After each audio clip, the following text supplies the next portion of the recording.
Good day mga kap, welcome back na naman sa panibagong vlog. Samahan nyo na naman ako muli sa aking paghahanap buhay bilang isang delivery rider. Pero bago tayo magsimula, shoutout muna kay Chibat TV, isa yan sa mga lodi ko. Dahil kung libreng sakay lang naman din ang pag-uusapan, Matic, isa yan sa mga legit na nagsimula ng content na yan.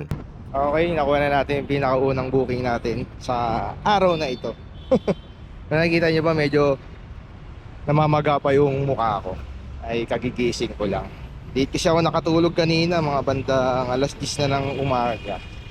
Medyo yung bahay kasi namin ngayon, masyado na siyang maliit para sa amin. Plus, buntis pa si Mrs. at sa mga susunod na buwan ay may bago na namang titira sa bahay namin. Kaya yung pinaka goal ko sa susunod na taon is kung kakayanin ko ay maghanap na ng panibagong titiran. Pero balak pa lang naman to. Kasi syempre, marami ka pang dapat i-consider at nararamdaman ko na kapag ngayon ko siya pinilit, hindi pa namin kaya.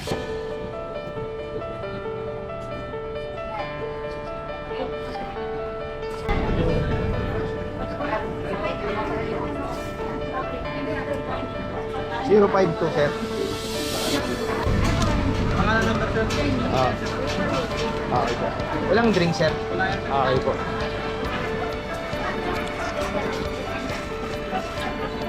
Wait lang pala na. Sir, okay na to ah? Okay na sir. Okay. Let's go.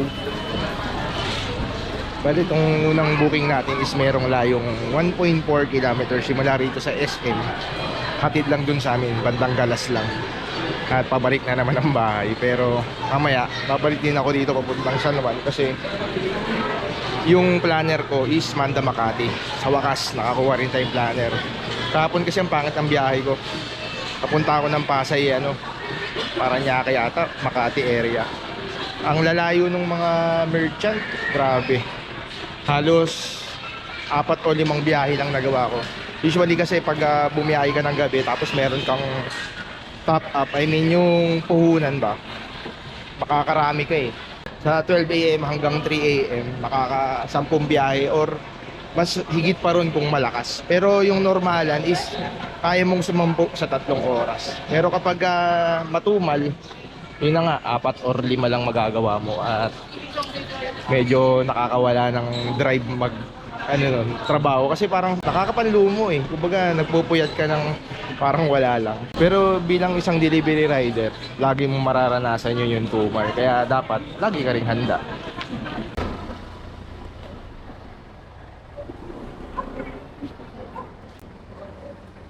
Kaya makikita yung numero ng bahay. Tawagan natin.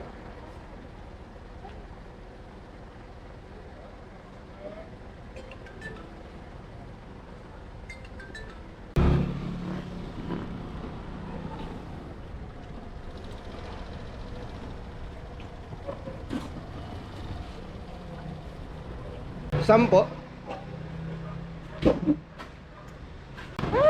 Barik. 8 lang. Alam ba, kakalabas ko lang sir eh.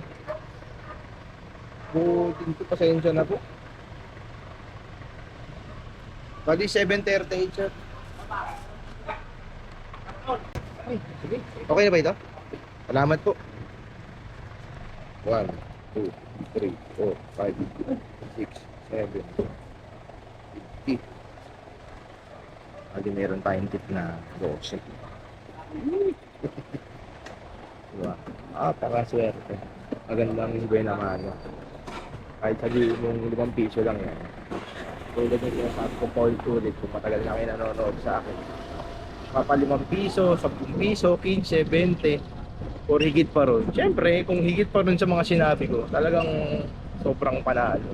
Diba? Lately lang may nagbigay sa atin ng 500 kung napunta tayo ng Lukban.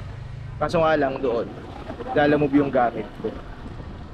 Speaking of riding, riding app, nabanggit ko na rin naman yan. Lalamove, Panda, ito, kung ano yung meron tayo. Maraming kasi nagtatanong sa akin. Sorry. Maraming nagtatanong sa akin na kung paano mag-apply sa Grab. Ikinalulungkot kong sabihin na dito sa Grab app, hindi na siya tulad dati na open for hire. Kahit pumunta ka ron, nakakapag-apply ka ng Grab Express. Pero ngayon kasi pati yung Grab Express, itinigil na nila. Pagka seasonal na lang kapag talagang kailangan na kailangan. Kasi kapag nakabuo na si Grab ng fleet niya I mean, nagkaroon na siya ng iba't ibang division. Meron na lang pang Grab Food, meron na lang pang Express, merong pang Move It na minsan inuugot papuntang food, na meron ding mga Express na inuugot minsan papuntang food. Tapos yung food naman, nilalagyan din ng Express para makabiyahe ng mga padala-padala. Yun, mabalik tayo sa sinasabi ko. Paano ba? Ayan lang, iisip ko pa Nabablanko ko. Wala pa kasi akong kain. Pagkising ko, ligo agad, sabay alis. Kaya mamaya-maya pa tayo kakain. Kaya yung utak ko hindi pa nagpa-function. Pero para sa akin, kung may consider ka na unang-una, dapat si Grab.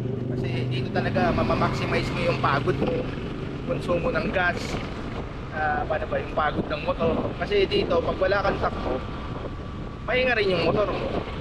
At saka yung mga hatiran is malalapit lang. Hindi katulad ng ibang medyo talo sa kaya. At dito kasi sa Grab, hindi mo na kailangan minsan mag-top up ba, maglagay ng pondo. Kasi kapag sobrang lakas ng demand at malakas talaga yung booking, maraming taga-Grab pay. So, kung mapapasukan ka ng ilang ulit na Grab pay hanggang makaipong ka, doon ka naman mapapasukan ng cash, tapos doon lalabas yung biyahe.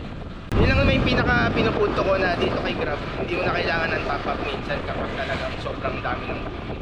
Pero yun nga, hindi na siya nag-hire. Kung gusto mong pumasok kay Grab, unang-una mo dapat i-priority is yung Foodpanda.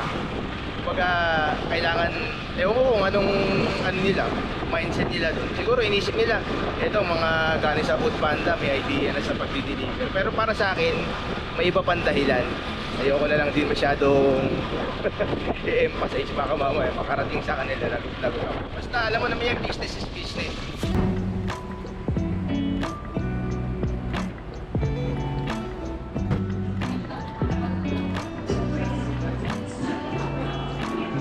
Amoy kape. Wala pa yung order natin. Hintay muna. Muli ulitin ko lang, kung nagbabalak ka mag-Grab Food or mag-Grab Express, i-priority mo muna mag-apply sa Foodpanda. At pag nakapasok ka na sa Panda, subukan mo na sumali-sali sa mga iba't ibang pages ng mga rider. Doon mo kasi makikita sa mga pages nila kung hiring na uli si Grab. Lately kasi yung mga pinaprayo ni Grab na i-hire is galing sa mga rider ni Panda.